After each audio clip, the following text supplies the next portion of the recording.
Hi అండి, అందరికీ నమస్కారం. ఈరోజు చామాకు పకోడీకి కావాల్సిన పదార్థాలు: చామాకు, శనగపిండి, కారం, ఉప్పు, జీలకర్ర పొడి, ధనియాల పొడి, పసుపు, చింతపండు గుజ్జు, అల్లం వెల్లుల్లి పేస్ట్, డీప్ ఫ్రైకి సరిపడా నూనె, కొద్దిగా మంచినీళ్ళు.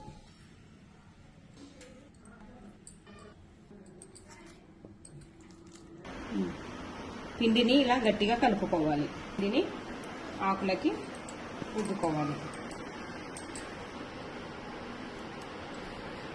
అన్ని ఆకులకి ఇలా పిండి పెట్టుకొని రౌండ్గా చుట్టుకోవాలి.